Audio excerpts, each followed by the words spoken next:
Hello, everyone. This is Caren Glasser, and welcome to this episode of The Passion Point. This is the show where we follow passionistas all around the world who are following their passion, making a living doing what they love.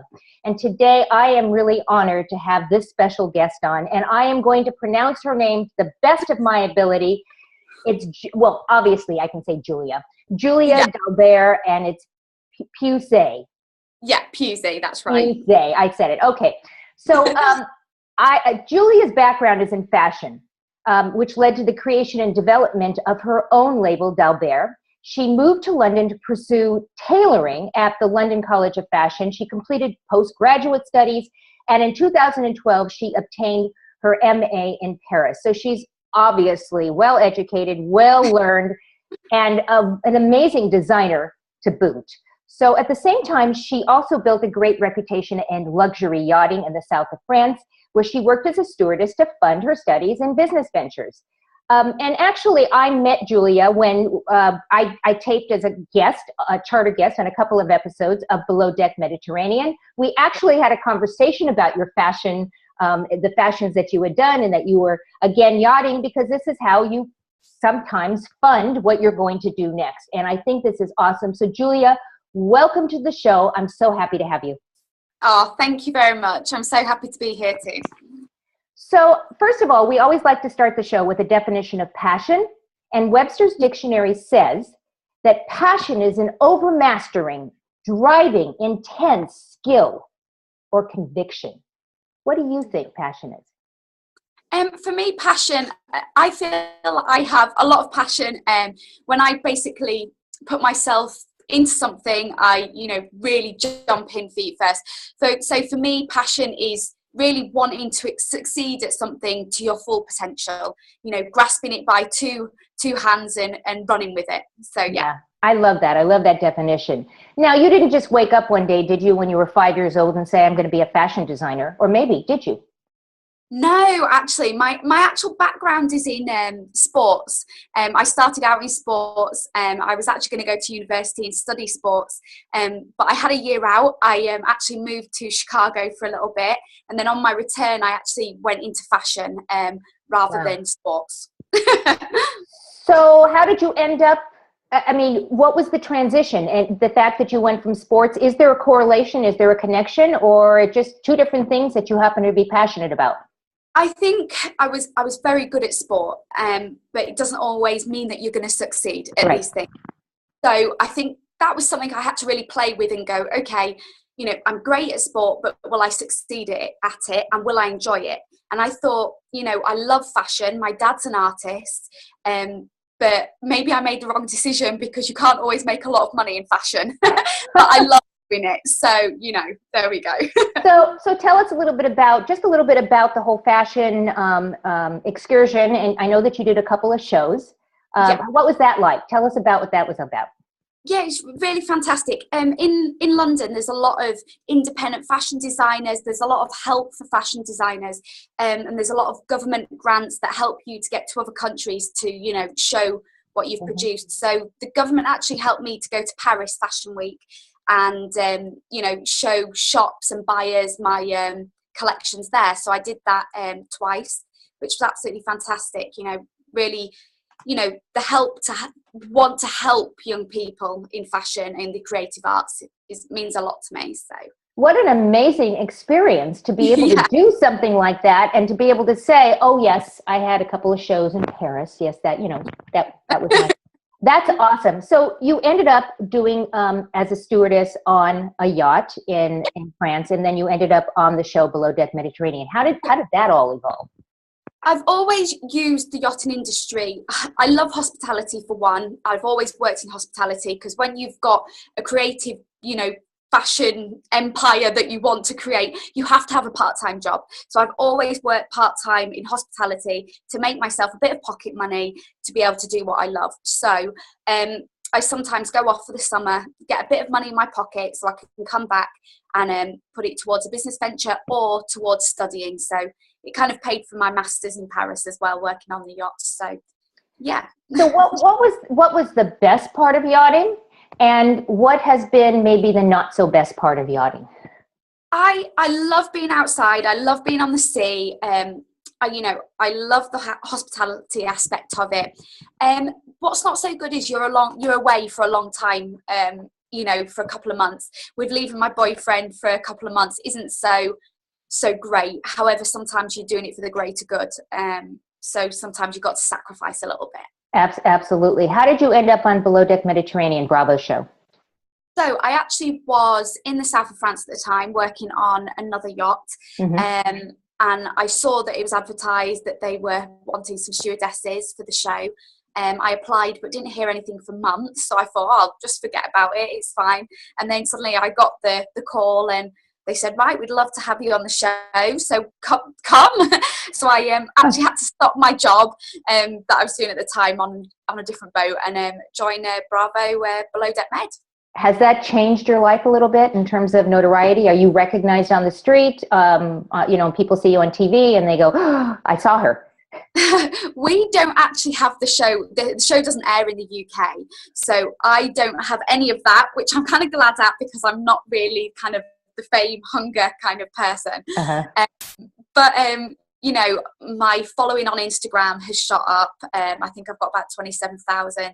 So it's great for business and great for kind of, building a profile. So it has been amazing. Absolutely. You're going to leverage what you've done on the show to elevate what you're now doing. So let's just jump right in. You have a brand new venture. Well, it's not brand new, but you're doing something that kind of came out of the yachting with the motion sickness. Tell us about what you're doing now and the exciting news that you have coming up. Yes, so literally for the last 18 months, I've been working on kind of producing natural products for nausea, but specifically for women who experience morning sickness. So I've been kind of doing the prototyping, getting herbalists involved, and all that. And then I've now actually started a crowdfunding campaign to try and seek capital to take the company to the next level. So it's really exciting.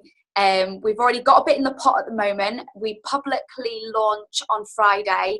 So I'm just super excited about it because it's quite hard at the beginning when you're starting businesses to get that bit of money to keep going. We had a bit of family funds that got us to this point, but now we really need the bigger bigger amount of dollar to take us to the next step, really. So what kind of products it is Myrtle Maude, that's the name of the company. What kind of products will people be able to get when they come to your site? What will they get? How will it help them? Yeah, so it's for women who experience morning sickness, so pregnant women. We actually had a tea formulated, so a natural soothing nausea tea. We also have some peppermint oil bonbons. We've got all natural ingredients in, and also you can get acupressure wristbands. That's what we have offer on the moment on the website. But going forward, if we do kind of get the investment, we're really expanding into oils, all kinds of things. So we're really excited. So we're going to have a link, by the way, guys, right in this show. You know the drill, the run sheet. Look down below. There's a link to the website because you're going to want to go check it out. Check out the products and services. Check out these great products. If you're going to be going on a cruise, if you're a mom and about to have a baby and all of that stuff, you do want to check it out. So Julia, let me ask you something. What do you tell someone if they say, you know what, I've lost my passion. I don't know what to do. I've been maybe laid off. Maybe, as I'd like to call them, accidental entrepreneurs, because it's better than saying I'm unemployed. How do you, or do you, tell someone or help someone find their passion? You know, when you are self-employed or you do run your own business, you will lose that at some point, you know. I think as an entrepreneur, you have so many ups and downs. One minute you're, on a high because you've just found out some great news. The next minute it's, like your business is over and you're like, oh my goodness. And I think sometimes to keep going, you need to have another passion outside, whether that's sport, whether that's cooking, whether that's relaxing. You need to have it balanced. I really don't take my own advice either, because at the moment everything is just so full on. I haven't got time to do anything yet. Trying to look forward and think, what's the future going to be like if this becomes successful? And that drives me. Trying to gain, for me and Matty, a lifestyle that we want. kind of keeping that up on the wall, a picture of whatever it is, a yacht, a dog, a new house, a new flat. Always keep that in your mind and think that's what I will get at the end. Yeah, I really understand that. Stephen Covey, I don't know if you know who he is. He wrote 7 Habits of Successful People. He's no longer with us, but he used to say, begin with the end in mind and the rest will follow. If you know where you're going, you can plan your days, your seconds, your hours a little bit more productively. So you don't follow your own advice. So you don't do anything for pleasure at this point, or you're just kind of waiting for this whole thing to launch, and then you're going to take some time. Exactly. The last 6 months has been an absolute roller coaster anyway, because I've been flying back and forward to Florida for Below Deck. I've just found out that a shop's opening in Leeds and they're going to take my fashion label on. Congratulations. And then, thank you. And then I'm launching Myrtle Maude fully and doing the crowdfunding campaign. So at the moment, it's very, very difficult to kind of have a normal lifestyle. Yet, me and Matty have said, come October, when the campaign finishes, whether we get the money or we don't get the money, we're going on holiday. We just need something at the end to go, well, we've earned it, we deserve it, and we're going on holiday. I think that's great. So your boyfriend is in business with you? The two of you are doing this together? Yes, we are. He works full time, but he, undertakes any tasks that need to be done after work or on the weekend. So it's pretty full on at the moment. But yeah, we are in business together, which, I don't know if it's a good thing or not, having a couple in business, but we do realise, the pitfalls of it. So we're very aware. That was actually going to be my next question. How is that working with your significant other? But you're saying that he works full time and he is right now doing, well, somebody's got to work, I guess, full time to bring the money in, I suppose. Yeah. But is this a dream, a vision for both of you, that ultimately the two of you are going to run this business together with no part-time jobs on the side, that this will be your business? Yes, that is the aim. I think this isn't a business that we really, had aspirations to do. He does financials, he loves buying houses, doing them up, and I love fashion. Yet we've realized it's a niche market and there's credentials to make some money and have a successful life from it. So I'm just going to turn this on a bit. I think it's gone. No, you're perfect. You're awesome. Is it all right? I think yes, you're awesome. You're perfect. Okay, so going back to the question, us working together, I think in the short term, yes. Long term, I don't think it would be the greatest idea, but yes, for the next 3 years, we see us working together full time on it, maybe in different offices. Are you planning to go back and do some yachting as well, or is that just a necessary evil if you need to earn some more cash? Yeah, I think let's see about that. Can't really say too much, but yeah, potentially I'll have to go back to yachting. I really hope that the business will start making enough money to actually pay me a wage, and then we can call it a real business. So let's see. But you said never say never. Never say never. And I know our listeners are going to want to check this out. We have a lot of moms out there that I'm sure are going to be interested in the products that you have. I always like to do a quote in my interviews, and I wake up every day and find something that speaks to me. Today, this is my quote. The secret to success, regardless of your passion, is no secret. Just work hard and add real value to people's lives. Does that speak to you? Yeah, definitely. I think adding value to people's lives is a massive thing. I think people really forget about that, and in the busy, hectic lives that we lead, adding value to people's lives is very important. So yeah. Do you have any quotes that you like? Oh no, you've put me on the spot now. It could just be what you just said, and it could be a quote from you. It doesn't even have to be a quote from anybody. I just always like to ask and find out if somebody has a quote that they love. Oh, I can't really think of one now. You've really put me on the spot. Okay, I don't want to put you on the spot. So we're going to move on, and you can think about, noodle on that in the back of your head as I ask this next question, which probably is going to be a little bit easier to answer, and you're might find it kind of funny too. If you could spread passion dust on anyone in the world and accomplish something, who would you spread the passion dust on, and what would you hope to accomplish? It can be a group, it can be a person, it can be a loved one. Passion dust. Oh, it's a new one to me, passion dust. We all need a bit of this at some point. Yeah. Passion dust. I think for me in general, you know, I'm going for a women's award at the moment, and I think there's a massive uprising in women in business, and that's really important to me, because there isn't a lot of women in business. So I think I'd be sprinkling a bit of this dust on the women in business to really drive forward and succeed, because as women it's difficult, you know, when you have children or you decide to have children. Sometimes people think, well, that's it now, my career's stopped, and it shouldn't. So I think women in business, girl power, girl boss, I think, yeah. I love that. Again, it's like, go girl, go girl. Yeah. Do you have a favorite song that just gets you going? You're passionate about, or what kind of music do you like? I love all kind of music, but I'm into a bit of indie rock. I don't really look like the girl for it, but I love a bit of indie rock. I love older music. A bit of Fleetwood Mac can always get you going.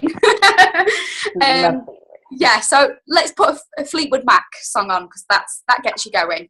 I love Fleetwood Mac. I think I actually, there are cover bands that just do Fleetwood Mac stuff. There's one that comes to where I live in Napa, called Fleetwood Mask.